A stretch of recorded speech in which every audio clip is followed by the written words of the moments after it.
Hello दोस्तों, आपको सभी का इस वीडियो में स्वागत है। और इससे पहले हमने पढ़ा था मनोविज्ञान के बारे में और आज पढ़ेंगे मनोविज्ञान के बारे में और जानेंगे। इससे पहले हमने मनोविज्ञान के बारे में पढ़ लिया था कि उसके 3 प्रकार का होता है, कि इसमें किसी शिक्षा, दर्शन, मनोविज्ञान और दर्शन शास्त्र के बारे में। और आज पढ़ेंगे हम व्यक्तिगत भिन्नताओं के बारे में। तो चलिए दोस्तों शुरू करते हैं आज की वीडियो। तो दोस्तों व्यक्तिगत भिन्नताएँ क्या होती हैं, ये आज हम इस वीडियो में जानेंगे। तो सबसे पहले मैं आपको बता देती हूँ कि व्यक्तिगत भिन्नताएं मीन्स नाम से ही पता चल रहा है कि व्यक्ति के अंदर, हर व्यक्ति के अंदर अलग अलग प्रकार की भिन्नताएं हमें देखने को मिलती है। यानी कि कोई रंग में काला है, कोई भूरा है, किसी की हाइट छोटी है, किसी का पेट मोटा है, या फिर कोई पतला है, कोई दुबला है। इस यानी कि यार समाज के अंदर हर प्रकार के लोग हैं, जैसे कि हम देख सकते हैं। अब बाहर निकलते हैं तो सभी ये हमारे सामने प्रत्यक्ष रूप से सामने है कि किस प्रकार के लोग हमारे समाज में। तो ये क्या है, व्यक्तिगत भिन्नताएं। अब बात करते हैं व्यक्तिगत भिन्नताएं 2 प्रकार की होती हैं। एक तो होती है आंतरिक और एक बाह्य। जो आंतरिक होती है, आंतरिक के अंदर क्या आएगा, मीन्स अंदर के भाव, जैसे चिंतन, बुद्धि और स्मृति और क्या आएगा, बुद्धि। ये किसके अंदर आती है, आंतरिक भिन्नता के कारण, व्यक्तिगत भिन्नता के कारण। और नंबर 2 पर है बाह्य भिन्नता, मीन्स बाहर की बाह्य भिन्नता। उसमें क्या आएगा, रंग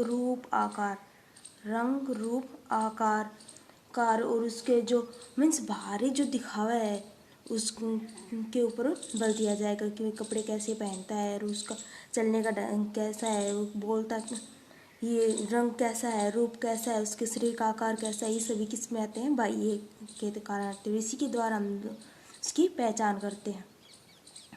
तो देखिए जो आंतरिक है उसके अंदर चिंतन, स्मृति और बुद्धि शामिल है। यानी कि सभी व्यक्तियों का IQ लेवल वो इक्वल नहीं होता, और नई याद करने की और जो चिंतन करने की स्मृति है वो एक जैसी नहीं रहती। कोई बुद्धि में कम है, कोई ज़्यादा है, कोई जल्दी से याद कर लेता है तो कोई कम याद कर पाता है, कम समय में याद कर पाता है, कोई ज़्यादा समय लेता है किसी चीज़ को याद करने में।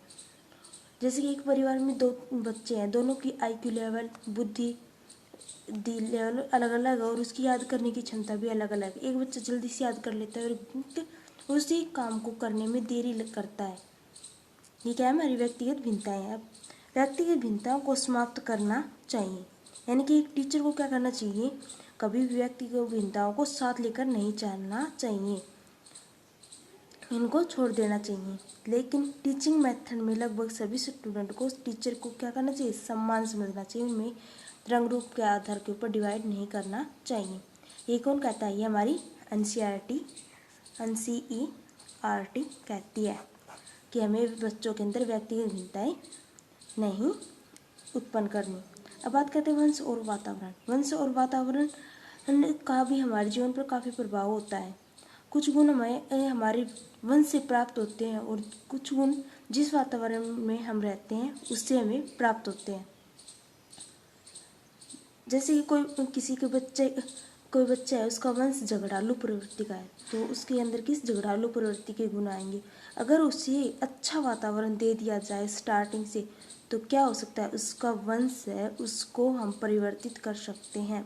यानी कि वो झगड़ालू प्रवृत्ति का नहीं रहेगा, उसके अंदर अच्छे गुण विकसित किए जा सकते हैं।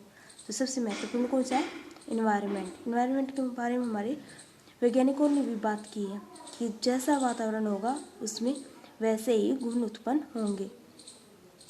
अब देखिए, प्राचीन विचारधारा के विद्वान जैसे वंश है वैसा ही कार्य करेगा, यह एक तरह का पूर्वाग्रह है। ये बात मैंने आपको पहले से ही बता दी कि जैसा वंश होगा वैसा ही ये क्या होगा, उसमें पूर्वाग्रह होंगे। यानी कि पूर्वाग्रह पहले से ही अनुमान लगा लिया जाता है उस बात का कि वैसे होंगे। यानी कि जैसे मैंने झगड़ालू प्रवृत्ति के बारे में बताया कि वो झगड़ालू प्रवृत्ति का होगा।